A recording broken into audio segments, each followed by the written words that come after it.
I ain't never shot no big rag buck. No one ever stops to peek in the bed of my truck. I come home empty-handed 'cause I got no luck. Yeah, I'm pretty bad at hunting deer.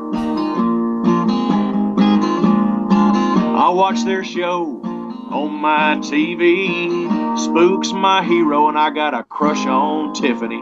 The bone collector Michael Waddell makes it look easy, but I'm pretty bad at hunting deer.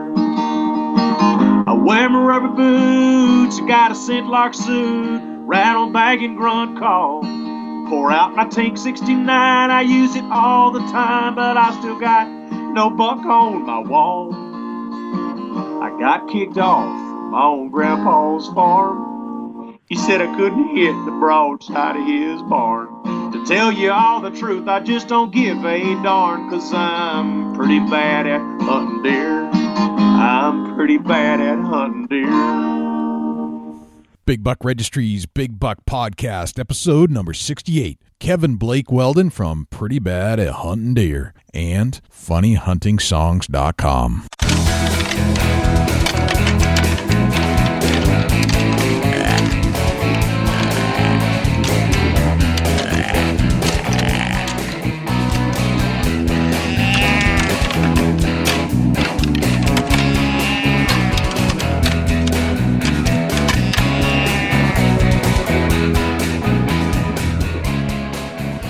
Big Buck Registry is a virtual museum of hunting stories. We preserve a piece of Americana by interviewing and recording hunters about their hunts and experiences from across the country. And who knows, maybe we'll learn a thing or two along the way that'll help us take our hunt to the next level. I'm Lee Lukoski. And I'm Tiffany Lukoski, and you're listening to our favorite hunting podcast on iTunes. The Big Buck Registry, Big Buck Podcast. Hi, this is Jared Scheffler from Whitetail Adrenaline. You're listening to my favorite hunting podcast ever, Jay and Dusty on the Big Buck Registry's Big Buck Podcast. This is Lane Benoit, Master Tracker. You're listening to my favorite podcast on iTunes, the Big Buck Registry's Big Buck Podcast. Welcome to the show, everybody. This is Jay Sky, your host of the Big Buck Registry's Big Buck Podcast. And joining me from long distance away from Ohio, Dusty Phillips. Dusty, what's going on, man? Oh, man. Season is here. I'm back to my normal self. That's what's going on. I'm normal. I am visiting the woods often. I'm enjoying myself, and man, hunting season is here. How about you, Jay? What's up in New Hampshire? Well, we're in the season. It's bow season, and we're really enjoying it. And it's, you know, the colors are here. It's beautiful outside. The weather is crisp, and it's just inviting you as the hunter to come and play every single day. Yeah, right on. I want to say hey to all the listeners. You know, thanks for tuning in to another great episode of the Big Buck Registry Big Buck Podcast. Yes, sir. Are you prepared to laugh some today is the question. Yeah, I definitely am. You know, that absolutely. I'm always down for a good laugh, and we like to cut up a little bit. Sometimes we get a little more serious than others, but you know, that's just part of it. You know, you get to talk of hunting. You try to throw some things in there that cut up a little bit, and you try to be serious when it needs to be serious. So, yeah, I'm definitely down for some good laughs. Me too. And I think we might have some of the best deer camp hunting songs that we've ever come across. Absolutely. You know, it's one of the things where when I heard this, it's probably been, I don't know, a couple months ago, somebody had posted a link to check out this song, you know, and I'm like, man, I like this guy. You know, you could just connect to his music right off the bat. Yep. He's pretty bad at hunting deer. He is pretty bad at hunting deer. But actually, he's a really good deer hunter, too. Absolutely. That's the best part about this thing. He makes you laugh, but he also tells a really good deer story because he's good at it. And that's pretty much what he does a lot of the time when he's not scouting for major league talent in the baseball or singing some funny songs for people. He is hunting constantly. Yeah, absolutely. And didn't you say we're going to catch him maybe at a hotel room on a deer hunting trip? I believe he is. Yeah, awesome. Yep. So we're going to bring you on Kevin Blake Weldon from funnyhuntingsongs.com right now. He's pretty bad at hunting deer. Pretty bad at hunting deer. Call him up. Here's Kevin. Kevin Blake Weldon, welcome to the Big Buck Registry's Big Buck Podcast. How are you, sir? Jay, Dusty, I'm doing great, man. I'm in the great state of Kansas up here.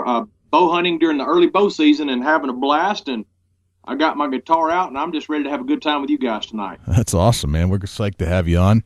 We were introduced to your music the other day, and it was perfect for what we like to do here on the Big Buck Podcast. And Dusty is, he's like a part-time comedian too, so he's going to enjoy interacting with you tonight. I'm positive. Absolutely. Awesome. I love it. Absolutely. Very cool. So, Kevin, tell us about yourself. Where are you from? Where do you call home? Well, I was born and raised in Lufkin, Texas. It's a small town in East Texas, about 2 hours north in the north direction of Houston. It's not really north, but kind of northeast. Sure. About 50 miles from the Louisiana border. I grew up playing baseball and always wanted to play professional ball, but I tore my rotator cuff in junior college and had to give that up. And so my next option was to be a country music singer. So I gave my scholarship back, and I told the coach, next time you see me, I'm going to be on CMT. And 5 years later, I signed a major record deal with Curb Records and was in Nashville. And I've been doing music pretty much my whole life. That's fantastic. All right, so you're a baseball player, country and western singer, now turned country comedian, singer, and yep. But you're also a deer hunter. I mean, you're not just making this stuff up. It's not like you're drawing just from other people's mistakes or the people that caricatures, so to speak, in your music. But you're actually a big deer hunter too. Oh, guys, man, I absolutely love whitetail hunting. I got introduced to it when I was 18 years old, I guess. I was 19 before I got my first buck. But my dad would go hunting every year, and he'd always come home with a buck or a doe or a hog, or sometimes he'd get one of each. He'd get invited to a hunting camp every year, and but I played baseball. I was into sports and didn't really get into hunting until after I graduated high school. I had a cousin that was a big deer hunter, and he asked me if I wanted to go, and I said sure. So he took me the fall of 1985, I guess it was. I just graduated high school in May, and that November, Darren took me out to my uncle's farm, and I shot a little 4-point buck, and I'm like, man, I just got hooked on it. And then from there, I wanted to shoot a big deer, and so I started passing up some small ones, and I killed my first decent sized buck. He was an 8-point on Christmas Day that year, and that just that started my absolute obsession and passion for whitetail hunting, and I've been at it every year, since I was 19 years old, and I absolutely just eat up with it. It is a bit of a addiction in a sense. There's something very special about whitetail hunting specifically, and Dusty has that passion. I have that passion too, and it's something that the three of us connect on, and so does our entire audience at the Big Buck Registry. Where do you think that comes from? I really don't know. I've had a lot of conversation, about this, and I don't know. I just think it's ingrained, and I think it's part of our DNA as men. We've got to go out and we've got to, hunt and bring home the meat, to feed the family or whatever. I think it's just ingrained in us from way, way, way, way back. But there's something about the antlers of a whitetail deer that hold almost a magical pull for all of us. I'm sure everybody that's listening to this podcast, I'm sure, can relate to it. But it's not so much just the actual hunt and harvest of an animal, but it's the whole being out and being a part of nature. It's where I go to recharge my batteries, and I'm sure 99% of the folks that are listening to this tonight can agree that it's an awesome experience to be able to sit out in nature and watch the woods come alive. And when you hear that grunt, or you hear a buck sparring off in the distance, or maybe you get lucky and you hear a buck fight or snort wheeze or something, your hair stands up on the back of your neck, and you're like, this could be the day I shoot the biggest buck of my life. And it's what keeps us going. And some of us have had the great fortune of harvesting some nice deer, and others of us, we keep going out looking for that elusive trophy, and it just it drives us. We can't wait. You're counting down the days. You're taking vacation. You're getting your kids out of school. It's just it's really just hard to define what it is that attracts us to it. But whatever it is, I'm glad I have it. Yeah. Dusty, how do you feel about that? I've quit a job one time to go hunt and come on. I hear you, brother. I've quit more than a job, boy. I broke up with a girl one time because she wouldn't let me go. Yeah. I don't date women that don't hunt, so sorry. God bless you. That's fantastic. Be careful, because I got a song about that, Dusty. If you, if you don't watch out, your wife or your significant other might wind up shooting a bigger deer, and it might cause some real problems at home. So I got a song about that called Big Buck. Right on. Yes, sir. I've listened to that song. It's fantastic. So all right. So you grew up in just outside of Houston. And that's correct. And then you went to, how did you end up in Nashville? Let's talk about your former career. Well, like I said, I was playing baseball, and I tore my rotator cuff my second year in junior college. And, a couple years before that, I had always wanted to go into this little recording studio at Astroworld there in Houston and pay the $10 and go in and sing a song. And I one day I got up enough nerve to do it, and everybody's like, dude, you got a good voice. You ought to think about being a singer. And I'm like, you know what? I think I might, And then, of course, after I hurt my arm, I had another one of my buddies had given me a guitar. And so I just started learning how to play it. And I put a band together. And next thing you know, we entered this big battle of the bands in Houston. And at the end of the summer, out of 52 bands, I wound up winning the battle of the bands. And I was sponsored by Coors Light and the big radio station there in Houston. And, some record producers in Nashville started hearing about me. And one thing led to another. And one of the record producers that was producing Leanne Rimes and John Berry flew me to Nashville, and they said, we think you're going to be a star, and we want to sign you. And I signed to Curb Records in 1995, and they paired me with another guy from Texas because they wanted a new duo to compete with Brooks and Dunn back during this time. Gotcha. And I didn't want to do the duo, but I was afraid that if I told them no, it might cost me my only shot. Sure. So I agreed to do it, and whether it was the right thing or not, I don't know. It just wasn't in the cards for that duo to make it. We were called Blake and Brian. We had a couple of top 40s in '97 and '98. We had a number one in Europe for 4 weeks. But it was just at a very difficult time in country music to break a new act.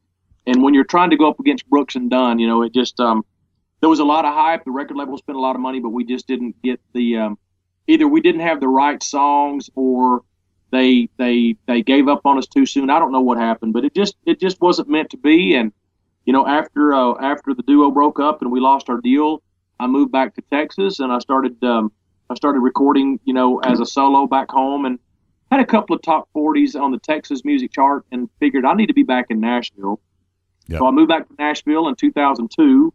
And I got hired to do an event for the National Wild Turkey Federation in Marion, Illinois. And they didn't have enough in their budget to pay me my full fee to be there. So they said, what if we just give you half cash and half we give you a free deer hunt? And I'm like, yeah, absolutely. I'm all about that. So I went up to Illinois and came in one night after the deer hunt, and the guys wanted me to get my guitar out, and, we got to drinking some Bud Lights and having a good time. Well, I'm playing and singing, and right in the middle of singing a Tim McGraw song, I started changing the words up just to make people laugh. Yep. And I wrote this song called That's What You Get for Shooting My Buck. I just wrote it off the cuff as a joke. And everybody in camp was just rolling, laughing. They're like, dude, you've got to record that, man. Every year we have to listen to the 30-point buck. Did you see the 30-pointer? I've seen the 30-pointer. We want something new. So I said, you know what? That's a great idea. And I started doing parodies of, like, Friends in Low Places. I'm a member of a country club. I love this bar. The Devil Went Down to Georgia. The Thunder Rolls. I started writing all these parodies, and I wrote some original hunting songs like Big Buck and Gruntin' Horn Rattling Fool. That's What You Get for Shooting My Buck. Bucky the Bionic Buck. And I started recording these albums. I got an investor, and it just caught on, man. And the first CD came out. We started selling a bunch. I started doing all the deer expos down south and just selling these things like they're going out of style. And I eventually paid my investors off, and I've got 3 volumes out now, and I'm actually working on volume 4 as we speak, and I'm hoping to have it out in time for Christmas. But it's just been an absolute blast. I get to do what I love to do. I get to sing, write, and entertain folks, and I get to write and sing about my biggest passion, and that's whitetail deer hunting. So I throw a few turkey songs in there for good measure, and maybe a duck hunting song, but most of it's about hunting big bucks. And if they got a drop tine, even better. Gotcha. Do you ever miss the Nashville scene back from what it was compared to what it is today? From time to time, I do. Because I do have a serious side too, and I miss the opportunity to perform my original serious music, and I do it on occasion. And actually, I'm working on a new serious record as well. But I do miss that. I miss I miss being out on the road. I miss getting to do the big shows and be in the tour bus and things like that. But I just turned 48 years old, and that window is pretty much closed for me. I'm not saying that I may not get one more shot. There's still some interest there for a couple of the songs that I've got. But I just don't know that I have the drive and the passion to get back and be, 200 days on the road in a bus traveling around the country. I just don't think I have that drive to do that anymore. So, sure. Right now I get to hunt and I get to fish and I get to sing my hunting songs, and I'll throw in a few of my originals, when I'm out doing my deer hunting, just to show people I've got, that I can actually sing, and I've gotten to do some amazing events over the last few years, and it just keeps getting bigger. So I'm getting to enjoy the best of both worlds, with the exception that I'm not famous and I don't have people, everywhere you go wanting to take your picture and get your autograph. Most people don't even know I'm the guy that does the Bad Bob and Jimmy deer hunting song. They don't even know it's me. Right. That makes sense. That's fine. Yep. And there's something kind of special, I think, about not being famous too, right? I mean, you've kind of been on both sides of that coin. Which is better? I much prefer, how it is now. It's great that you can go to Walmart or the movie or out to eat and people don't recognize you and they don't mess with you. I mean, I like that. Every once in a while, Jay, Dust, you guys know, I mean, we all still have a little bit of an ego, and it's nice to be recognized. And, sure. Fortunately for me, over the last couple of years, my deer hunting songs have really started to garner a lot of attention. So I do get that every once in a while, but it's not, it's not an everyday thing. So again, it's kind of like the best of both worlds. Yep. I was at an event not too long ago, and there were people that were coming up to me asking me if I was Jay from the Big Buck Registry. And I was standing in line waiting to talk to Brian Quaka, actually, the pig man. And it was a whole different experience for me. And I was looking around trying to see if somebody was setting me up. Right. But it was a whole different feeling. I've never really had that. So somebody actually recognized me for some of the work we've done on the podcast, and they thanked me for all the episodes we've put out and the content and how much it's helped them to deer hunt. So I mean, that's not going to Nashville by any means, but it was just a glimpse of what that feeling is like, and it was kind of odd, I have to admit. Well, you know what though, Jay, that's really cool though, because it says a lot about what you and Dusty are doing. I mean, when you work hard and you put out a good program like what you're doing, and you start to get all these fans, it's nice to be recognized, because you guys, I'm sure, have put in a lot of time, a lot of hours, and you're talking about a topic that's dear to to a lot of people's hearts, man. So, man, my hat's off to you guys. I'm excited to and honored just that you guys would even have me on your podcast, man. It's going to be fun tonight. Well, we're honored to have you as well. And Dusty, you've been recognized before too, at like Cabela's or something, checking out. You told me that story a while back. Yeah, it's the stardom's just happening for us. Fortunately that we come along when social media and the internet's pretty strong. As far as Facebook and Twitter, Instagram, all that, it's real strong for us. And, the more we do, the more we get out there, and the more people recognize that, we're not just here for a few rounds of skeet. We're here for the whole tournament. We're going to be here for a good while. Yep. I want to hear I want to talk some deer hunting. You guys feel like talking some deer hunting? Absolutely. Is that a question? No, really, is that a question? I Jay? feel like we got a little serious there. Now I'm like, all right, we got to change the tone here. Let's talk deer hunting, because that's what we love to do the most on this show.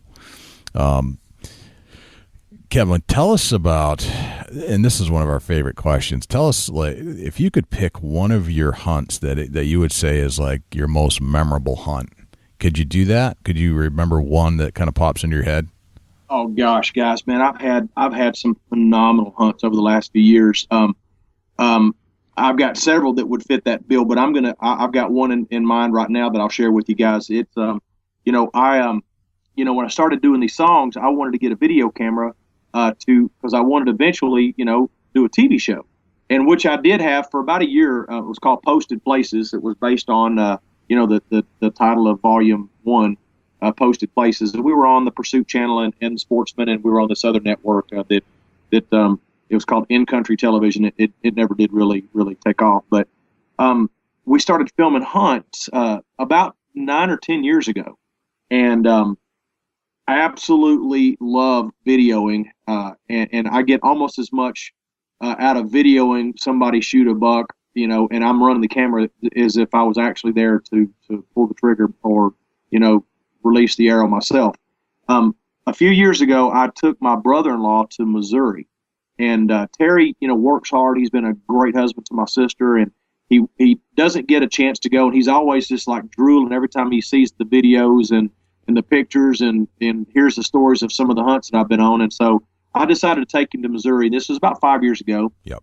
We went up there for 6 days, and during that time, Terry missed 3 does, and we get down to the last afternoon, and I know people, here we go with the last day story, but it really was the last day. It is kind of a classic, I have to say. It really was, but it was the last day, and to put icing on the cake, it was Halloween.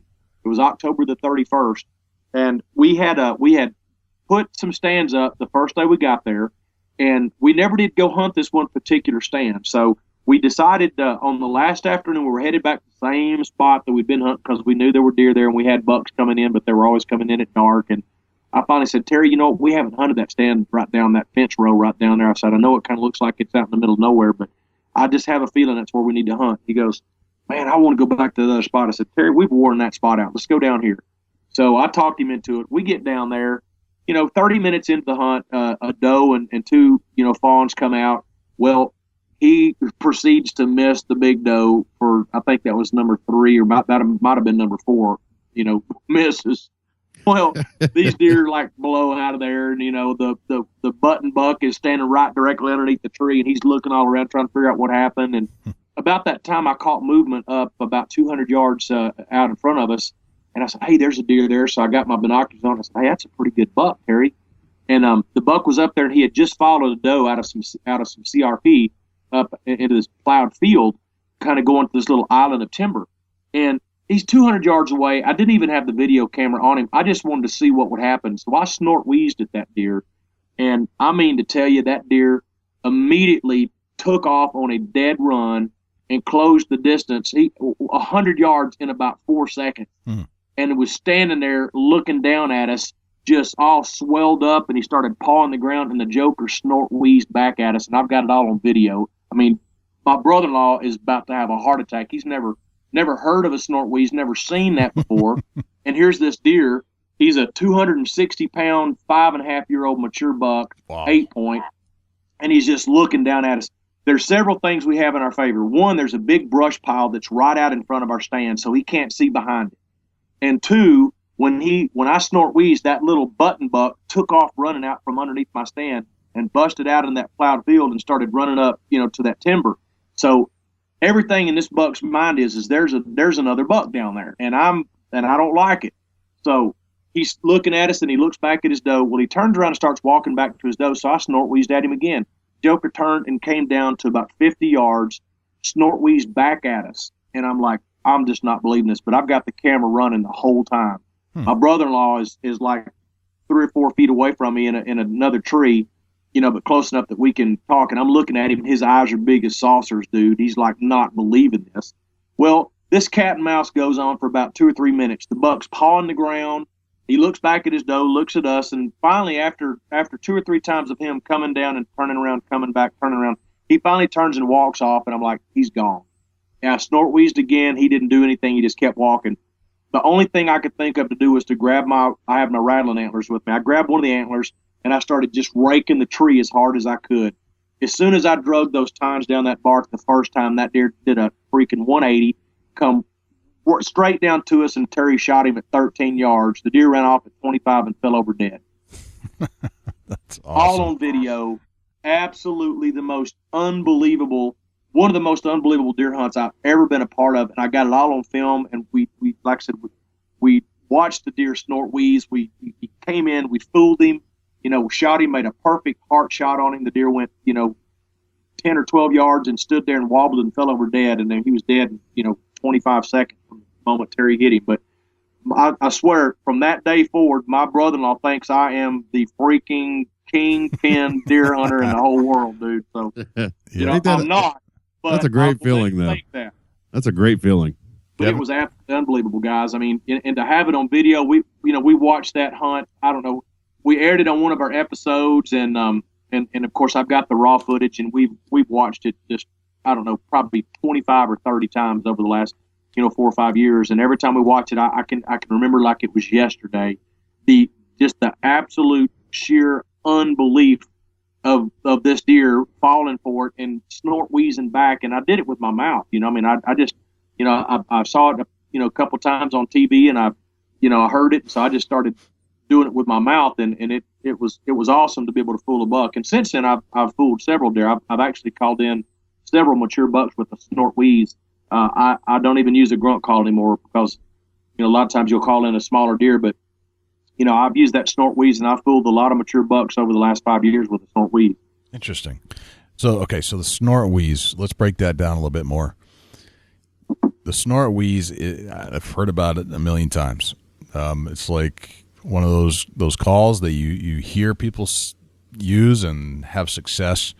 I've never tried it, really. I think I've got a little device that's supposed to do it.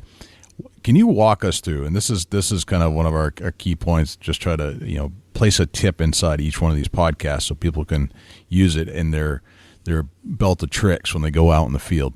Can you walk us through how you do a snort wheeze with your mouth? Sure. One thing that I'm going to throw my disclaimer out here. I don't want to for spooking somebody's big deer. Okay. Now, there's a time and place for everything. You guys know that. There's a time and place for rattling. There's a time and place for scents. There's a time and place for grunting, and there's a time and place for snort wheeze. Right. In my experience, snort wheeze will spook everything except the dominant buck. That's just my experience. I'm not saying that that's fact. I'm not going to publish it in a book, but from my personal experience, I've snort wheezed at lesser bucks, and I've had them turn tail and run. I have had mature bucks, and I'm talking 5.5, 6.5-year-old bucks. I've had them respond favorably. So, if I see a mature buck and I don't think he's going to come my way naturally, I may throw a snort wheeze out there at him just to see what he'll do. And a lot of times it's been the difference in me killing the deer and me watching him and never seeing him again. Gotcha. So, okay. Like I said, there may be some people that hear this and say, that's not how you do it, but I've done it. It works for me. And it's almost like, you'll hear it on TV. They sell devices that you can pay $14.95 or whatever. But guys, you don't have to spend any money. You can do it with your mouth. And it sounds it sounds better than some of these little contraptions, little horn things that they're marketing and trying to get you to buy. But, what I do is I put my top teeth on my bottom lip, and it's almost like the sound of letting an air out of a balloon. It goes. Gotcha. Okay. When that buck snort wheezed at us in Missouri, he didn't do the. Now, a lot of times the bucks will do that, but my buck just did one slow, solid, and it just sounded like letting air out of a balloon. And you're blowing. So you have your teeth on your upper lip. Is that correct? I actually have my teeth on my bottom lip. Your teeth on your bottom lip, and you're just blowing out. And I'm blowing out of the side of my mouth, not the front, out of the side. Yep. With my teeth on my bottom lip, and just like it's almost like you're spitting. It probably looks pretty funny, but you want to get that the sound like you're letting air out of a balloon. Wish we had this on video. I know. That would be awesome. We're getting good sound effects though. All right. It's been like I said, it's something that is absolutely, it's awesome when it works. I've actually heard deer in the wild snort wheeze. I think I've heard it 4 times or 5 times. I've lost track now. I filmed it 2 or 3 different times, but every time it all still has that wheezy kind of letting the air out of the balloon. You don't want to sound like. You don't want to sound like that. You want to get that. You want to get that like you're throwing. You're spraying. Really, you don't want to do it to somebody's face, but right. So you kind of spitting a little bit, and a little bit, and hold it out. You don't want to go. You don't want to do that, because when they do that, they're holding it. It's like they get a deep breath of air and just blow it out, man. Okay. It's an intimidation, is what it is. And when these bucks get around each other, if they're the same age class, and a lot of times the more dominant buck, it's like it's like not really a challenge, but it's like a get out of here. You don't want to mess with me. I'm not in a good mood today. It's an intimidation. They'll walk in, they'll lay their ears back, they'll puff their hair up, and I don't know if you've ever seen a deer when he comes in, he starts to get belligerent. His hair stands up on the back of his neck, and it makes him look bigger than he really is. Yeah. I mean, when they do that, they go from a sleek looking deer to a freaking tank. Right. Right. And they'll lay their ears back, and they're kind of sidestepping in and looking at him out of the corner of their eye.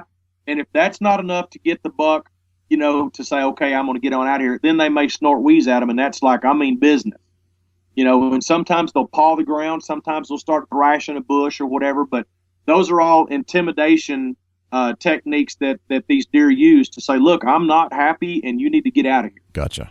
All right, so the snort wheeze, using your mouth and your lips a little bit and kind of blowing out the side, kind of like put your teeth on your bottom lip, and I blow out the right side of my mouth, and it just probably like if your two front teeth are the 12 o'clock, it's probably like the 10 o'clock position. On my bottom lip is where I'm letting the air out. Gotcha. And just open your mouth up just enough to where that air starts coming out, and it kind of makes that spewy kind of wheezy, letting the air out of the balloon kind of sound. And like I said, I'm not Dr. Deer. But I'm a guy that's been out in the woods for a long time, and I've seen it, and I've heard it, and I've had success with it. So I'm very confident, that it in the right situations, it can mean the difference in you taking a buck and not, or at least getting an opportunity at it. Gotcha. Dusty, did you have something you had to throw in there? I learned the snort wheeze after like 4 conies in the bathroom the next morning. I hear you, brother. So it really is like a balloon. You got a balloon full of air, you hold it, and then you just kind of let a little bit out on the sides and right. pull it thin, so that right. and you got all that saliva and stuff kind of spitting out through there.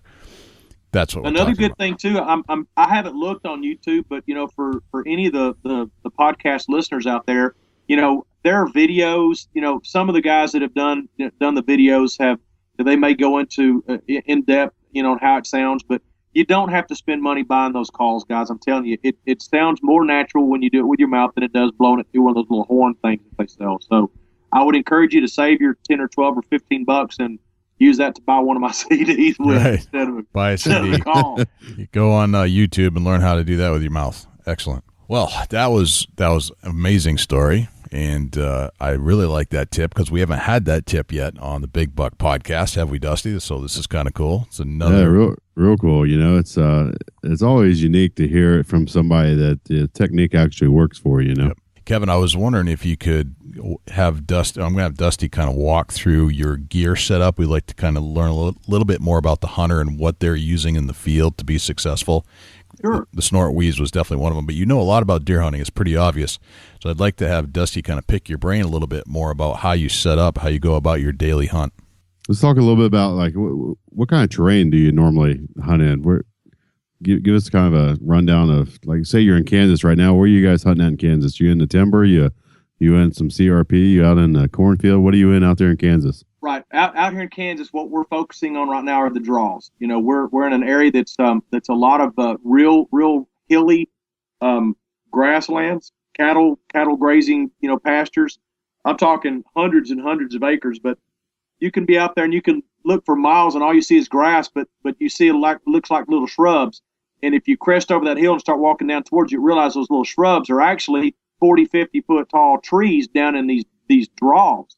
And so, these deer, now during the rut, they come out and they run around like crazy, but, for the most part, they stay in these draws and these fingers, these wooded ravines, so to speak. So we've kind of got several setups down in these draws. Once you get down into the draw, it's actually most of them have pretty nice creek beds that run through there, and it kind of flattens out down there. So it's natural funnels. And during the rut, especially, these deer are moving through these draws, all the time. So if you get in a good that squeezes, pretty close, you can you're pretty much guaranteed to get a shot at something if you stay there long enough, because they're going to move through there. Right on. You guys tree stand or ground blinding? No, I hunt out of tree stands. I'm not a big ground blind fan. There have been instances, where I've had to in the past. A couple of hunts in Texas, there weren't really any trees, and I didn't really like sitting up in a tripod. But I've hunted ground blinds in Texas in some of the places there.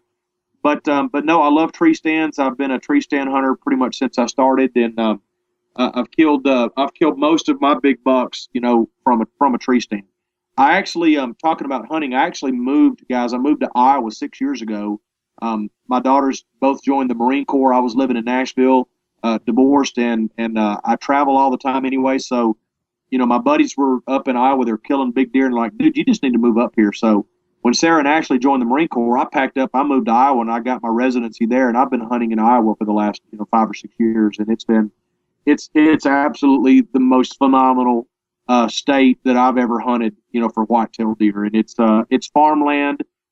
We hunt mainly pinch points and funnels, and we play the wind. We have setups where the wind is blowing out over an open field, and we get on the edge and of a pinch point or a funnel, and a big mature buck's nose is his number one line of defense. Everybody knows that.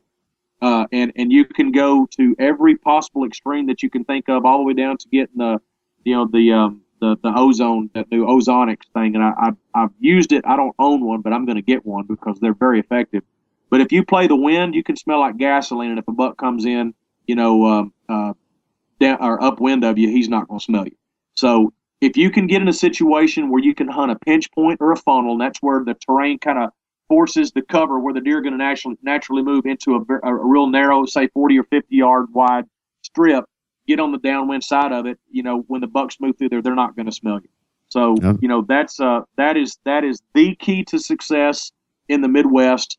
When you get into more open woods areas, when deer can come from any direction, you're pretty much at the mercy of how good you can control your scent and which direction the deer are coming from.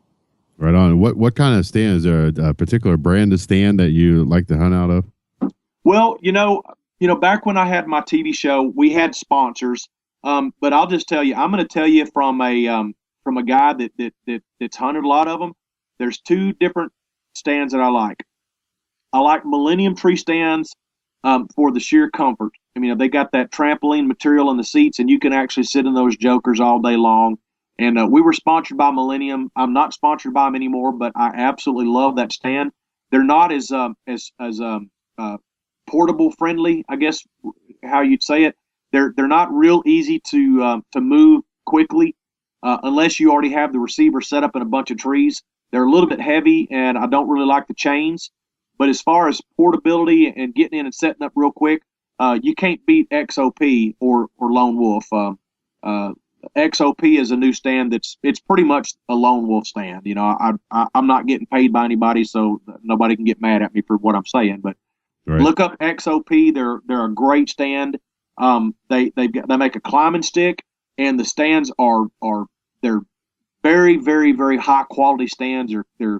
They're not as comfortable as a Millennium, but man, you can sit those things up. They don't weigh much, and they're very well constructed, and they don't squeak. So there's a lot of stands out there that squeak, the cheaper stands. And another stand that I really like that I just used this year for the first time is the Twisted Timber tree stand. It's got a couple of features that I'm not real crazy about, but it will pretty much fit on any tree or limb, and you can adjust it to fit any crook, any limb. And that, I do like that, because sometimes you get in an area where you've got a perfect tree, but it's not conducive to one of the more traditional type stands. Right. Gotcha. What kind of camouflage are you wearing when you hunt? This is another one of those things where you've got your diehard real tree, your diehard mossy oak. I know Toxie real well. I love the mossy oak guys. None of those companies have ever really given me camouflage, so I don't have to say this is the better one or that's the better one. Scent Lock is is everybody knows scent lock. You know, it's synonymous with deer hunting, and a lot of my songs, it just fits so well that I sing scent lock in this and scent lock in that. Well, a few years ago, I reached out to their marketing guy, and they wouldn't even give me the time of day. Well, fortunately for me, this past year, I met Greg Sesselman, the owner of Scent Lock, at the SHOT Show, and I had a mutual friend that made us the introduction, and I said, "You've never heard my songs, Greg?" And he said, "No, I haven't." I played him a couple of my deer hunting songs, and he said, "I can't believe I haven't heard these." He said, "If there's anything that you need from Scent Lock, you know, we will," you know, and of course I've been wearing, you know, some Scent Lock stuff. And so I wear Scent Lock now. The pattern that I have from them is that vertigo pattern, which works real well, especially in November when a lot of the leaves are gone and we do get some snow in the Midwest. But man, honestly, guys, there's a lot of great patterns out there.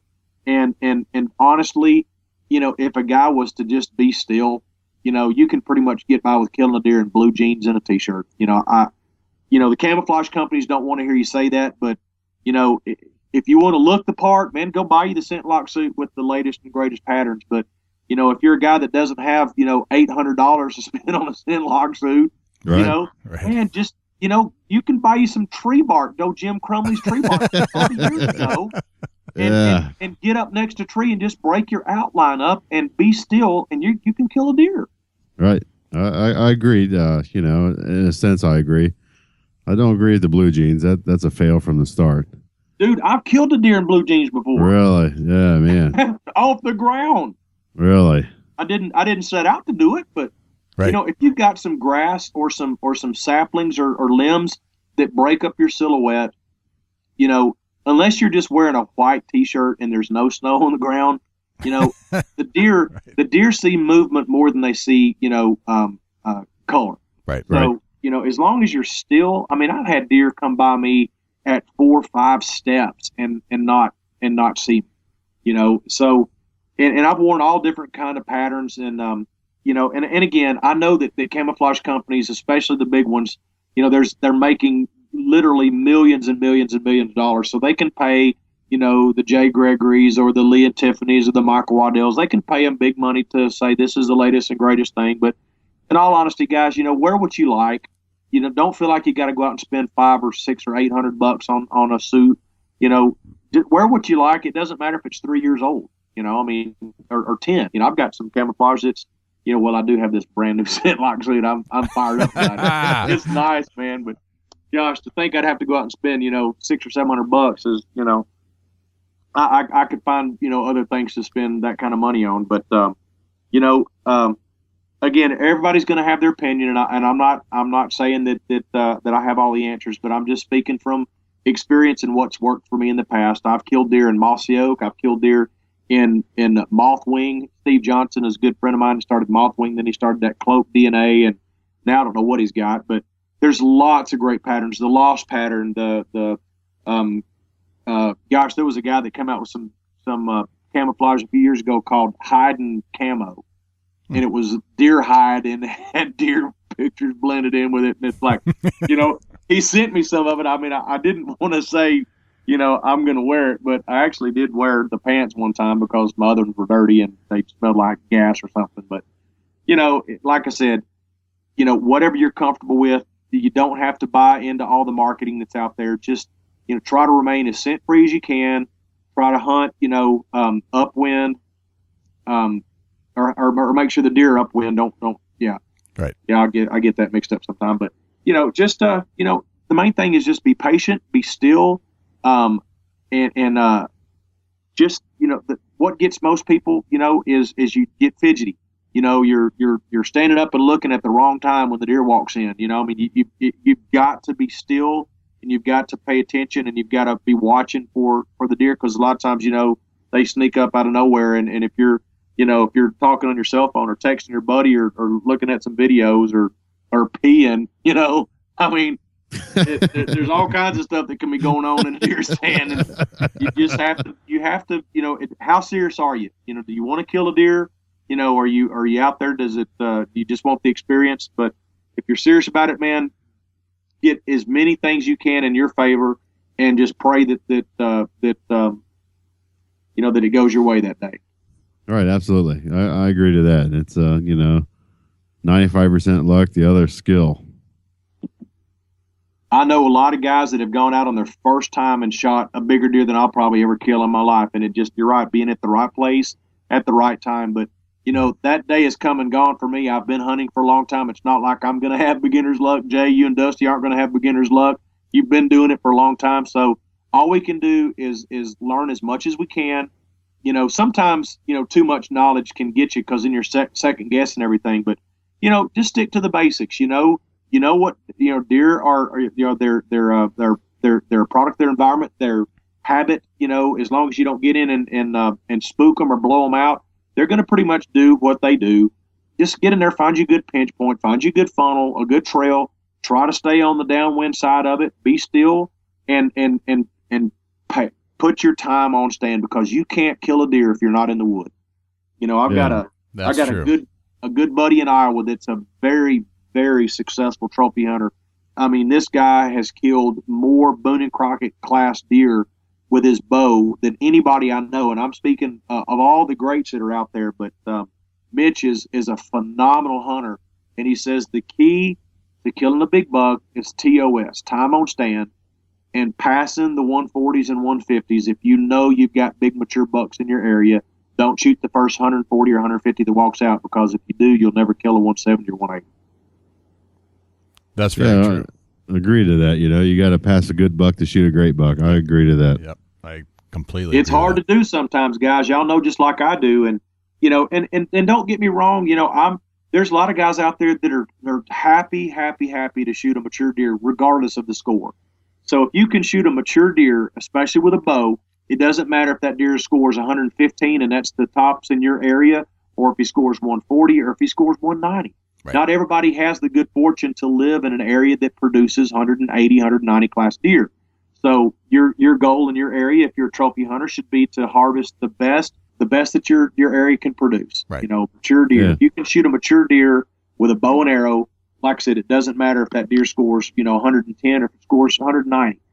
Now, I'd rather have the 190, and so would everybody else. But if you can shoot a mature deer, then you have really accomplished something with a bow and arrow. Yeah, absolutely. What kind of bow are you shooting? Well, again, that's one of those things where everybody's got their opinion. Matthews, bow tag, this or that. I actually, right now, I'm still shooting my Hoyt. I've had this Hoyt for about 6 years, and I've killed most of my big deer with it. I've shot Elite. I've shot Matthews. I've got 2 Strother bows that I absolutely love. But it just seems like if something kind of gets out of tune on my Strother, I'll just go and pick up that Hoyt, and even though it's not as fast and it's not as fancy looking as that Strother bow, it's still accurate and I can kill a deer with it. And I think I've killed most of my Pope and Young deer I've killed with that Hoyt. Nice. And it's a 6-year-old bow now. So you don't have to have the latest and greatest. Now, again, there's people out there that would throw rocks at me, for saying that, but there's a lot of great bows. Matthews, of course, makes a great bow. Bowtech makes a great bow. Bear, there's lots of great bows out there. These days, the technology has come such a long way. Get a bow that you're comfortable with, that's in the price range that you can afford. Don't do like I did and not pay your car notes so you could buy a new bow. There's a lot of us that'll do that, man. Oh, honey, I got this bow on sale. It was only $200. Like right. $200 for how many months in a row? Right on. Because I've noticed $200 missing out of the checking account for 7 months now. So that's $1,400. Yeah, right on. What is there a particular broadhead you like to put on? That's another one of those things. Everybody's got their preference. I prefer a cut on contact broadhead. That's just my preference. I have never shot a mechanical. I've filmed with guys that shot mechanicals, and I've watched them fail to deploy. And I'm sorry, if I've got an opportunity at 150 or 160 plus inch mature buck and my broadhead doesn't open up, even if there's a slim to none chance that it could, if there's a possibility that it could fail to open up, I can't risk it. That's just me. I've seen some of those mechanicals do devastating jobs, but a few years ago, I got online and I saw a broadhead that Ted Nugent was shooting. I figured if it was good enough for Ted, it's good enough for me. And I actually shot it for 3 years and I had tremendous results with it. It was a Magnus. This year I'm actually going to shoot grave diggers. It is a semi-mechanical. It's got a cut on contact, 2-blade razor tip. And then it also has the 2 blades that open up, but it's not spring loaded. I mean, it has to open up. There's no way it can fail to open up because of the way it's designed. When it hits the skin, it forces it open. So I met the owner of Gravedigger at the ATA show this year. I was looking at Grim Reapers and I was looking at Gravediggers, and I liked what the owner of Gravedigger said. Whether it was true or not, I believe the guy, and so I'm gonna shoot Gravediggers this year. Very cool, excellent, awesome. You guys want to talk some music and some comedy? Man, I'm all about it. All right. So, Kevin, tell us. I mean, you're a great deer hunter, and thank you so much for sharing some of those stories and tips. That's so important to us to hear that kind of stuff. Do you think you're a funny guy in general? I don't think so much that I'm like a funny guy. I mean, I'm definitely not like Dusty. I'm not the stand-up guy that can get up and now I've come up with some pretty outrageous Saturday Night Live-esque skits, that I think would go over great. And I've come up with some really cool commercial ideas, but I'm not really the class clown. I mean, I cut up a little bit, but I'm not that guy, Okay. But when it comes to deer hunting and it comes to singing, I'm very passionate about it. I'm very knowledgeable about it. And when I hear a song on the radio, my brain just thinks in a different way. I hear, I got friends in low places, and my brain hears I hunt deer in posted places. Right. I hear the thunder rolls on the radio, and all of a sudden my brain says, no, I hear the spotlight glows. Right. So, when these songs come out on the radio, it's weird how, I just automatically start thinking, how can I change that up to make it into a funny hunting song? And it's been pretty awesome. And I've had a lot of fun. I've made a lot of people laugh over the last 10 years. So you'll start listening to a song on the radio. Do you have kids? I do. So I have 2 daughters, Sarah and Ashley. That's right. You said they're in I spent 4 years in the Marine Corps, and they're out now and going to school in their GI Bill. So as your kids were growing up, they must have been listening to different music that you had to listen to because you're the dad. And right. So, and I'm experiencing that now. I'm dropping my kids off at school, and I'm getting a full dose of what's popular today, which is not necessarily what I would listen to, but right. So you must be listening to stuff like that or other songs, and then automatically, boom, you're putting new lyrics into that song itself. Right. Yeah. It's crazy. Like I said, how my brain works. Sometimes I wonder, if I've got, I don't know if I got a screw loose or something, but, because some of the stuff I come up with is pretty outrageous, but, I love life, and I love having a good time, and I like for people to enjoy, being around me and I like entertaining people, and it's not an ego thing. It's just who I am, and I enjoy it very much. And when I see people laughing at what I do, there's you can't put a price on that. There's no there's no measure for it. The way it makes me feel. I mean, I've sung for people like Brett Favre and had Brett Favre with tears rolling down his face, laughing at my songs, and Chipper Jones and Dale Earnhardt Jr.'s got one of my 3 CD sets, and some of these people that and game wardens. I mean, I've got game wardens that just laugh and laugh and laugh and laugh, and they understand that it's just comedy. I'm not trying to promote illegal activities or anything like that. This is just fun. It's something to laugh. Yeah, it's the parody, and it just so happens that the people that are committing these crimes are the easiest to pick on, I think. Right. Exactly. Right? Yeah. I have to say that I started listening to your CDs when you sent them to me, and I don't really end up cracking up, laughing, fall on the floor most of the time. I'm usually kind of contained, but I have to say I actually started like belly laughing at some of your stuff. So if that means anything, because I'm a hard person, I don't laugh hard at a lot of stuff, but I was belly laughing. You're doing something if you got Jay belly laughing. Yeah, you're doing it right. Well, the thing is, Jay and Dusty, you guys know it's something that you can relate to. Deer hunting, right. And so when you hear, some of this crazy stuff. I mean, it's something that you're passionate about. So of course it's going to strike you differently than it would somebody that doesn't hunt. Right. If you hunt and you deer hunt and you listen to these songs and you don't laugh, I'm going to question if there's something wrong with you. Right. Good point. And I'm not bragging on my music, guys, because I don't even know where some of this stuff comes from. I felt as if you was talking about me in a couple songs. Oh my gosh, Right. dude! I know people that you are talking about. I know that for sure.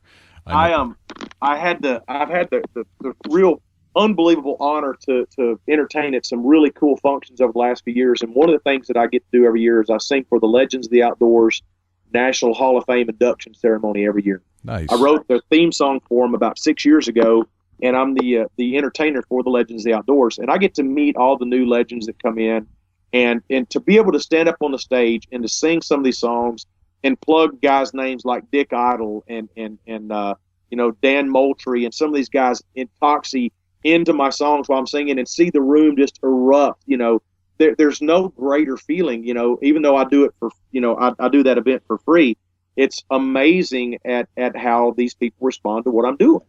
And there's, like I said, when you can get in a room of your peers, or get in a room of legends in the industry, like Nightingale and Jerry Martin from Bass Pro Shops, and all these guys that have been inducted every year, Ray Scott and Jimmy Houston and some of these guys, it's unbelievable how they have received this and embraced it, and some of the opportunities that I've had to hunt with some of these guys is just, it's awesome. It really is awesome. I'm so blessed, and I'm so grateful that I get to do some of the things I get to do. Do you have any inspirations from some of the current comedians that are in the outdoor comedian industry, like maybe Jeff Foxworthy or Get Her Done, or any of those guys?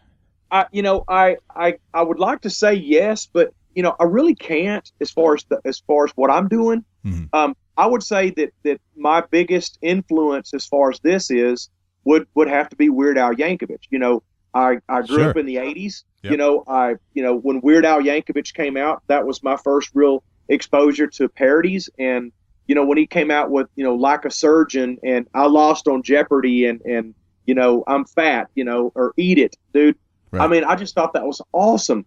And then whenever we got our record deal, one of the first tours that we were on the Walmart tour with Cletus T. Judd, so I got to hear Indian In-Laws and some of these other outrageous songs that he did. And when I started doing this, it's not like I was trying to imitate those guys. When you have when you have influences, you get a little piece of here and a little piece of there and a little piece of there and a little piece of there. But one of the things that I've always done that's always kind of set me apart when I'd go out and do my shows is I would always sing and put the place that I was at, or the company that I was with, or the some of the people that were there. I plugged their names into the song, so I was already kind of changing stuff up anyway off the cuff, just to make people feel included. So when I wrote that first song at that deer camp, I wasn't necessarily thinking I'm going to be Cletus T. Judd or I'm going to be Weird Al Yankovic. I just started changing the words to a Tim McGraw song, and everybody started laughing. And then I'm thinking, hey, I might be onto something here. And then I started listening to, when a song would come on the radio, my brain just automatically started thinking in that line. And instead of writing regular songs, I was thinking, well, how could I change that into a parody? Right. For example, George Strait, The Chair, well, excuse me, but I think you got my chair. I was sitting there, I go, well, excuse me, but I think you shot my deer.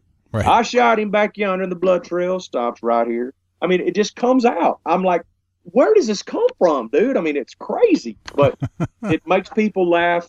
And every once in a while, I'll get an idea for one, and it just works. I mean, Redneck Woman by Gretchen Wilson. I was on a radio show in Mississippi, and that song, they had just played that song. I said, man, that'd be I could parody that one. And I say, I'm a redneck hunter. I ain't no tree hugging girl. And dude, I wrote the first verse just off the cuff, sitting there in the studio at the radio station. Right. So then I go home, and 30 minutes later, I got the song finished, and it's one of my favorites. It's actually the title cut for Volume 2, and it's just, I mean, some of the ones I'm working on now for Volume 4. I Drive Your Truck. Have you heard that song? I drive your truck. It's right. I can't remember the guy that does it, but I mean, as soon as I heard it, I mean, what pops into my head? But She shot my buck. She just rolled the window down and lit him up in a field outside of town, squeezed off a round. He hit the ground. Bloody drag marks is all I found. He's not around 'cause she shot my buck. I mean, it's like, that's awesome. Look, it just comes out, dude. I'm like, That's what perfect. in the world, man? It's crazy. It's crazy how different minds work, and you've definitely got a mind for this. But I was thinking about this earlier, and I didn't want to insult you because I wasn't sure if it would insult you or not.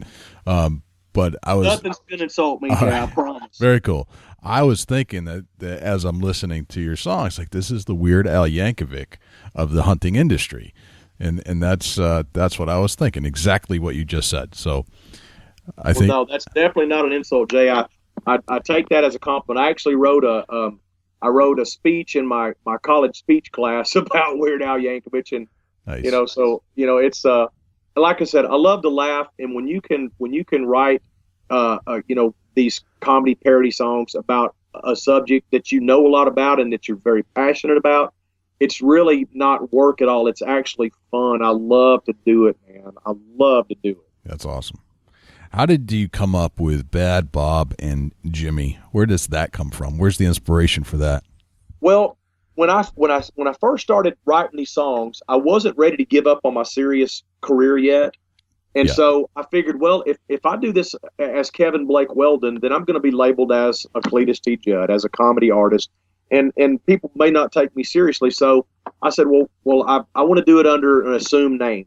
Well, a couple of years earlier, I was making up these goofy stories about Bad Bob Underbrush, and my older brother and I were fishing in a bass club back home in Lufkin, and when I'd come into town, I'd purposely come home on the weekends that we'd have the tournaments, and I used to make these goofy stories up to entertain my brother and a couple of my fishing buddies, and it started out as Bad Bob's Big Bass Bulletin Board, and I'd have these crazy stories about this character Bad Bob that was always catching the most fish and always winning the tournaments and always catching them with the most outrageous techniques, and so I was writing or making up these funny stories. Well, then I decided that I was going to record this, with an assumed name. And I had a really good buddy of mine named Robert Newland that was a baseball player that was my bow hunt. He was like my bow hunting right hand man. We hunted together all the time. And so I was going to include Robert in on this. And I said, I'll tell you what, why don't we do this kind of like as a joke, as a duo type thing, and you can be Jimmy, because I always call him Jimmy. Well, I loved Tombstone and Val Kilmer, when he says, I'm your Huckleberry, that line always stuck with me. So Jimmy got the last name Huckleberry. And, Of course, Bad Bob Underbrush, already had his name. And so then when I got into the deer hunting, I had to change Bad Bob's bulletin board to Bad Bob's Big Bass and Bruising Bucks bulletin board. Well, over the years, I've got into turkey hunting, and I wrote some turkey hunting songs, so now it's Bad Bob's Big Bass, Bruising Bucks, and Boss Bird's bulletin board. So wow, that's a mouthful. I started recording under the name Bad Bob and Jimmy, right off the bat, and in a way, it's kind of hurt me, because I've branded Bad Bob and Jimmy for so many years that just in the last 3 years, I've started to put Kevin Blake Weldon as Bad Bob and Jimmy. Because I would do all the voices, I'd do all the different characters and telephone calls. I mean, all that's my voice, So people didn't realize that it was actually just one person, doing both parts. But that's just something else that I really like to do, and I'm kind of creative that way. So that's why I did that. Me and you can get along great. Awesome, dude. Dusty is just itching to do a prank call show. I mean, that's his thing. I love it. This could get epic, really. All right, so Dusty, make sure you listen to let's see, it's going to be I think it's on bonus stuff, and I can't remember if it's volume 1 or volume 2, but I actually have a couple of those phone calls. There's one guy that calls in, and his name is Buck, and he's 76, and he's calling about an ad in the paper about getting on a deer lease, and it is absolutely hilarious. You gotta. This is crazy. Go for that. Have you ever heard of Officer Fredman Buck? I have not. He's a character. Officer Fredman Buck is a character that Dusty and I created while we're sitting in the media room at the Great American Outdoor Show, just on a whim, just goofing off, setting up mics, and Dusty just starts doing this funny voice about this old timer, and we literally went from nothing to a full-time retired fish and game officer who uses a CB radio and drives a 1976 Scout still around, and had this whole thing played out and actually recorded. And I was just recently, I was able to take a picture of who I thought he looked like, and with an app, I'm able to create a voice and make his mouth move. We've actually got a cartoon of Officer Fredman Buck now. Oh, dude, that's great, guys. That's great. That leads me into another thing. I don't want to get into real in depth about this, but about 5 years ago, when I was really developing a lot of the stuff, I decided to write an animated television series around the Bad Bob and Jimmy project, and I developed 8 characters. They all take place in the town of Buckville. Bad Bob is the local radio show guy that is on WBUX with Bad Bob's Big Bass, Bruising Bucks, Ball Spurs, Bulletin Board. There's the Drop Time Cafe where everybody, the kind of the local hangout. There's of course there's Jimmy Huckleberry, there's Bad Bob, there's Warden Woodrow, there's the owner of the Drop Time Cafe, there's Savannah the waitress, there's Grandma, Jimmy Huckleberry's grandma that won the Powerball for $186 million. Then there's Leroy, the local mail carrier, and there's Farmer Johnson. And dude, I wrote 4 episodes. I got the scripts already done, developed. I got the characters drawn, and we went so far as to meet with an animation studio in Austin, Texas, that was ready to take on the project. And I just never got my business plan together to go get the funding to do it. I don't know if we'll ever try to do it or not, but oh my gosh, guys, you will absolutely not believe some of the episodes that I wrote. It makes me laugh till I can't. That's excellent. You may need to, if you ever get it off the ground, you may have to incorporate a guest appearance from Officer Fredman Buck. Absolutely. He could be the new director for the APTF. Perfect. Which is the Anti-Poaching Task Force. Yes. Perfect. See, they were, the whole Series 1 episode revolved around them trying to bust the Isle Hideout Network, the poaching operation, headed up by someone's been poaching. I've listened to that one now. Oh my gosh, dude. All right, so as I'm listening to this, one of my favorite songs of all time is Johnny Cash's Psychobilly Cadillac, which you did a parody on. Right. Loved it. Absolutely loved it. You talking about Big Buck? Yeah.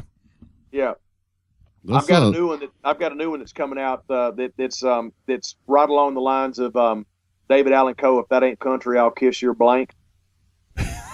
You know that song? Yep.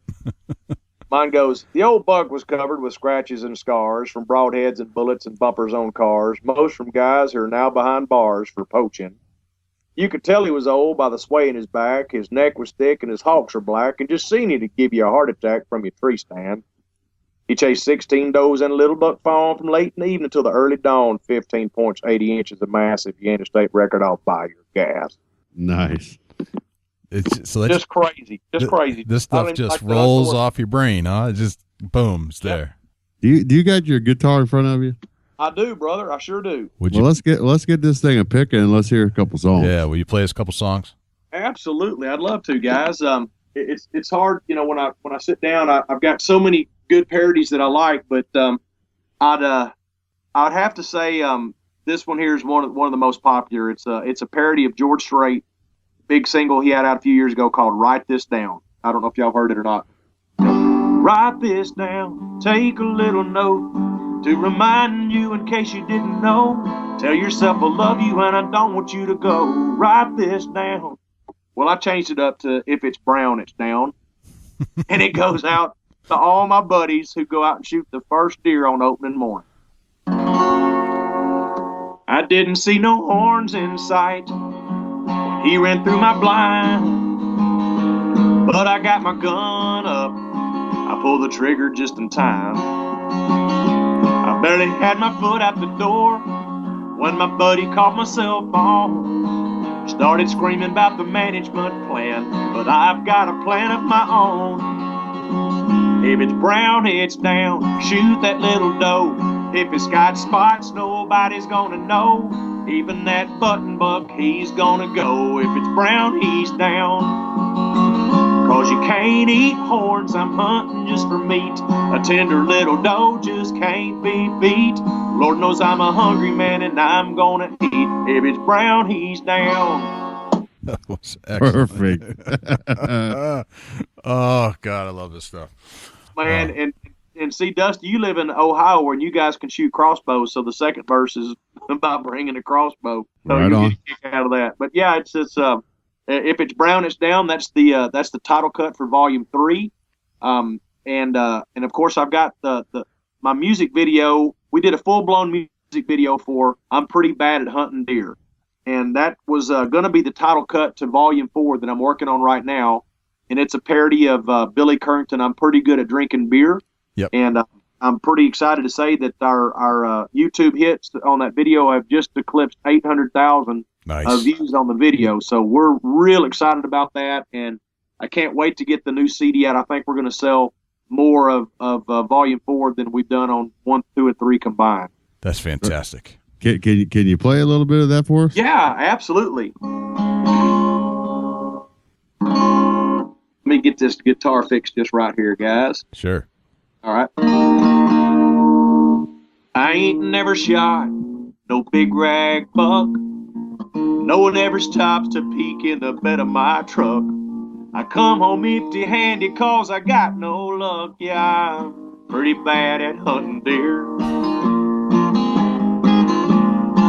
I watch their show on my TV. Spook's my hero and I got a crush on Tiffany. The bone collector Michael Waddell makes it look easy, but I'm pretty bad at hunting deer. I wear my rubber boots, got a scent-lock suit, rattle bag and grunt call. Pour out my tank 69, I use it all the time, but I still got no buck on my wall. I got kicked off my own grandpa's farm. He said I couldn't hit the broadside of his barn. To tell you all the truth, I just don't give a darn, 'cause I'm pretty bad at hunting deer. I'm pretty bad at hunting deer. that's awesome. That's a huge viral hit of yours. Oh my fantastic. gosh. I've seen that music video in a lot of places. Oh man, I tell you, that's just been that has been a huge blessing, guys. I mean, you know, when we put that video out, you know, and we saw 2,000 views in the first, 5 or 6 hours, and it goes to 10,000 to 20 to 80 to 200,000 to 500,000 now to 800,000. It's like, oh my gosh, man. And people that's never heard my music before just now seeing this for the first time. Yeah, absolutely. And my likes at my Facebook page have gone up, a lot. My orders, I'm selling orders right now every day. And before I wouldn't sell them until, my commercials aired on TV or whatever, but I'm getting orders every day for the music. And it's just, it's all a result of this social media, man. It's crazy. It is crazy. The whole world of social media is just, it's there at your fingertips. You can get it anytime you want. It's absolutely amazing. I love what you're doing, Kevin. I love that you're making parodies, and that, because I guess at the end of the day, we always sometimes take ourselves too seriously. You got to hold that mirror up and just, look at yourself in the mirror and say, all right, man, I'm just a little too full of myself. And I love what you're doing, just kind of pointing it back and making it fun. And that just is we've awesome. got to, guys. Life is too short. My older brother. I was telling you that I was doing those funny stories. Kendall was 46 years old. He died of a heart attack in his sleep, and I was hunting in Kansas when I got the phone call from my sister, and I absolutely couldn't believe what I was hearing on the other end of the line, that my 46-year-old brother that was 11 months older than me died of a heart attack.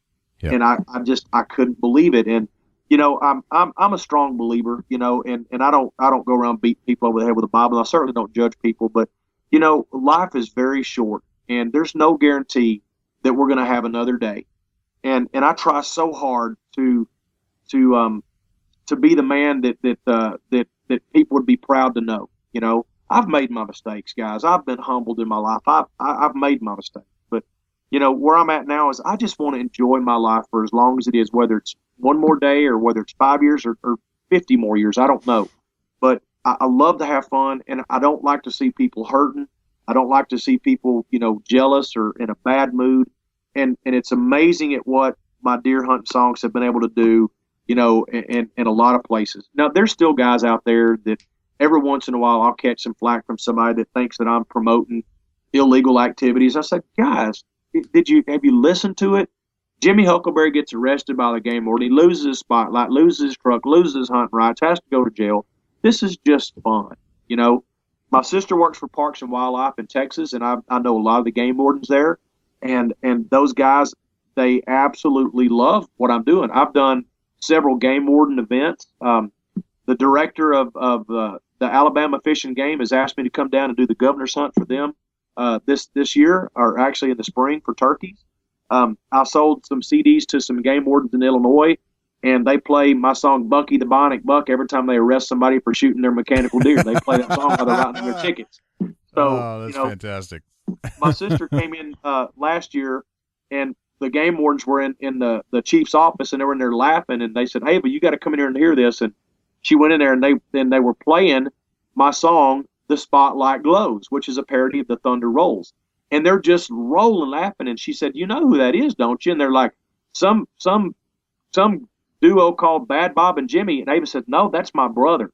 And they're like, no, this ain't your brother. This is this Bad Bob and Jimmy. It's going all over. Every game warden in the state of Texas has this, and it's huge. I mean, she goes, "That's my brother." She went out and got the CD and brought it in and showed them. And they're like, "You have got to be kidding me. This is like huge, So, I got to play that song from Brett Favre in Mississippi a few years ago. I was entertaining at a big deer lodge, and Brett knew one of the executives there, and he hunts there every year. And so after dinner every night, I'd play, for about an hour. Well, I played the song, "The Spotlight Glows," and Brett's back in the back of the room. He's laughing so hard he's got tears on his face. He said, "Hey, Kevin," he says, "you must be following me around, dude." And he commences to telling me the story outside, and I'm not allowed to repeat it, but right. He told me the story of something that happened to him that it kind of fell in line with one of the lines in the song, and he just absolutely and he let me get. I've got home video footage of Brett Favre saying, "Hey, y'all stay tuned for some more Bad Bob and Jimmy. Spotlight Glows. That's one of my favorites." I've got Brett Favre on video, giving me plugs for my music. So that was awesome, dude. That was like one of the highlights of my career so far. That's going to be a pinnacle. Would you leave us with a little bit of that? Sure. I'll give you guys a little bit of it. Awesome. Everybody's heard "The Thunder Rolls," right, by Garth Brooks? Yes.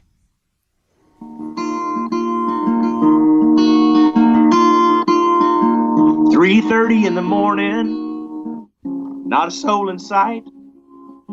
Steering wheel in my left hand and a spotlight in my right. Out looking for a big buck, 'cause there's a contest to win. I can't let old Dusty Phillips beat me out again. So the spotlight glows. Yeah, the spotlight glows. Game warden sleeping in his house across town. It's a good thing I mailed his wife that Victoria's Secret's gown. Asking for a miracle as my buck walks into sight. Warden ain't the only one who's getting lucky tonight. Spotlight glows. The spotlight glows. The spotlight glows and the bullet strikes. Another buck goes down on an Ohio night. Poaching goes on out of control. Deep in the dark, the spotlight glows. So warden's hiding in the bushes as I pulled into my drive. Something's kicking in the bed of my truck. I think that buck is still alive. I jump out to finish him off, and out the back he goes. The warden's light shines in my eyes. I think now he knows that the spotlight glows. Yeah, the spotlight glows. The spotlight glows and the bullet strikes. Another buck goes down on a moonless night. Poaching goes on out of control. Deep in the dark, the spotlight glows. Warden rushes over to me. He throws my gun to the ground. About the only break I caught was my buck was never found. Warden said, son, you can't fool me, 'cause I know where you've been. And this'll be the last time you spotlight deer again. Spotlight don't glow. Spotlight don't glow. Very nice. Very nice, Kevin. That was awesome. Anyway, just a quick disclaimer here, guys. This is just comedy. You know, when I talk about hunting in posted places or shooting them with a spotlight or not getting permission on Farmer Johnson's land, doesn't mean you need to go out and do it. I'm just making light.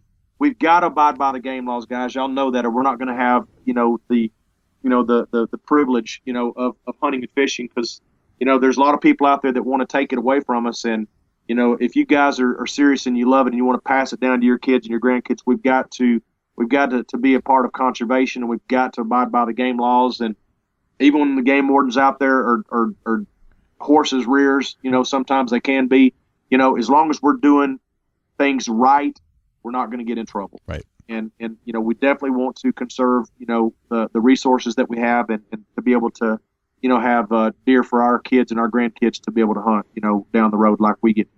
So keep it legal, guys, and just enjoy yourself. And if you enjoyed the podcast, let Dusty and Jay know. And if you want to friend me on Facebook, I'm under Kevin Blake Weldon. My page is Funny Hunting Songs. My Twitter is at Hunting Songs. And I've got my 3 CD sets for sale at my website, and it's real easy to remember, guys. It's just www.funnyhuntingsongs.com. It's real easy to find. Awesome. I was going to ask you all that. You beat me to it, so that's awesome. And it is kind of funny how people are uptight, and too uptight, I think, just to even maybe hear these songs. And you got to think it's a parody if you're just a normal person. But man, I've gotten beat up a few times for some of the things we've done on the show or posted on Facebook, and I'm like, you know what? Life's too short. So it is, guys, and y'all know, just like I know, you're never going to be able to please everybody. And if people just understand, just take a little bit of time to get to know somebody before you attack them. Because I know if they get to know you, Jay and Dusty, they're going to know you guys, your hearts are in the right place. You're trying to provide for your families. You guys are doing something. It's a service. It's something that people are interested in. And, we're not trying to force anybody to listen. I'm not trying to force anybody to like what I do.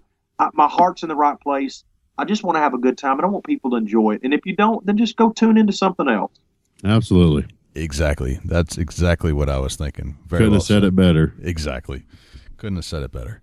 Well, Kevin, this has been fantastic, and I'd love to have you join us again on the show. The songs and the lyrics are phenomenal, and to have you back on the show down the road when you got a new album coming out, you're more than welcome anytime on the Big Buck Podcast. Man, that's awesome, guys. I really appreciate it. I love what you're doing, and thank you so much for giving me another opportunity to reach some viewers or some listeners that may not have, been able to hear my stuff. And I hope that everybody out there enjoyed it tonight. And I hope to maybe get to meet you guys, someday real soon. Definitely, we are. Absolutely, we'll be on tour when the season falls and it's time to get on the road and go join some of these outdoor shows and meet up with all of our family and friends that are out there. So I'm sure we'll catch up with you at someplace down the road. That would be great, guys. Thanks again for joining us. You're very welcome. It was a pleasure and an honor, guys. Thank you. Thank you very much. I don't think I've laughed that hard in a long, long time. Yeah, it's awesome to throw in a change up here and there. And it was definitely a curveball, but I really, really enjoyed it. I enjoyed Kevin. I enjoy his work and his music. And, he did have a full-blown Nashville country music career there, as he talked about. But now he's turned his talents on to making funny deer songs. And so between making funny hunting songs about deer hunting and all those bad eggs out there that make it bad for all of us, he's turned it into a parody and just makes you laugh. And as I described, this is one of the first times I've ever belly laughed hard. I mean, to the point where I was crying and tears were rolling down my eyes as I was listening to the CDs that Kevin had sent to us. Yeah, absolutely. You know, it's one of them things where there's so many things that you can relate to or your buddies have done. And man, it really does make you laugh. It really does. And you can relate because you know people like this. Yeah, that absolutely. have done this stuff. And it's just, oh, man. That's the greatest part about it is like you can play this anywhere and it's going to fit right in and people's going to laugh. Yep, exactly. So darn funny. So just thanks again to Kevin for joining us on the Big Buck podcast and playing a few tunes and just making us laugh tonight. That's the best part. Absolutely, you know, and not too many times that you're going to hear Kevin play that live on your podcast. No, you'll never. Very few podcasts will you ever hear that on. I don't even know if he's been on another podcast, but we got it done right here on the Big Buck podcast today. So awesome show. Absolutely, Jay. How can the people get in touch with you at the Big Buck Registry? Whoa! Settle down. We haven't done the Chubby Tines tip of the week yet. You're right. We have not. That's right. We got to do that. Awesome. Don't leave me hanging, brother. What do you got? Rubber boots. Rubber boots. All right. Rubber baby buggy bumper. Yeah, you got a rubber baby buggy bumper. You know, you got to talk fast. All right. Rubber boots. You know, if you can find a pair that fits you, and you know, once it gets cold, rubber boots are tough. But you know, rubber don't hold the scent, so it makes for a great walk in and out, and you leave it scent free on your travels. I love my rubber boots. I don't leave home without them. It's like American Express. Good tip. Excellent. Chubby Tines tip of the week. So, all right, now we can wrap up the show. How about you tell me where we can find you, Dusty? Facebook.com/Chubby Tines Outdoors. Submit your photos. Send in a message. You want to talk about deer hunting, we'll post it up, answer your questions. Dusty Huntneck right here on Facebook. That wraps me up. And are you ready? Are you ready to rumble for the Big Buck Registry? Where can we find you at, Jay, at the Big Buck Registry? Well, first, what I'd like to do is invite you to join us over at iTunes, which is bigbuckregistry.com/iTunes. I'd love you to go over there, give us a 5-star review, check out our shows. All of them are listed there for free to listen to, all kinds of great content, and subscribe to the show there as well. That's the first thing I'd like you to do. You can always go to our blog at www.bigbuckregistry.com. We're on Facebook, which is facebook.com/bigbuckregistry. We're also on Twitter, which is twitter.com/bigbuckregistry. And please call the show and leave us some feedback. If you like the show, don't like the show, love us, hate us, whatever, I'd love to hear from you. And that's 724-613-2825. If you'd like to submit a buck to the Big Buck Registry Wall of Fame, which is our Facebook page, we post $5 a day. And if you'd like to have yours featured on our Facebook page, just send a picture or visit www.bigbuckregistry.com/mybuck and follow the instructions there. There are many options on which you can get that photo to us. All we ask is that you include a picture of you and the buck. You can send other pictures so long as you send that one, plus the state and the name of the hunter. And if you'd like to do a share with us on Facebook, do a share for share. It's bigbuckregistry.com/S4S. There, I'm done. Wow. Big buck. Everywhere a big buck. Nice. Yeah. It's our new. Love it, man. You know, thanks to everybody for tuning in with us for another great episode of the Big Buck Registry's Big Buck Podcast. I'm Dusty Phillips. And I'm Jay Scott. And this is the Big Buck Registry's Big Buck Podcast. See you next week. Can't wait.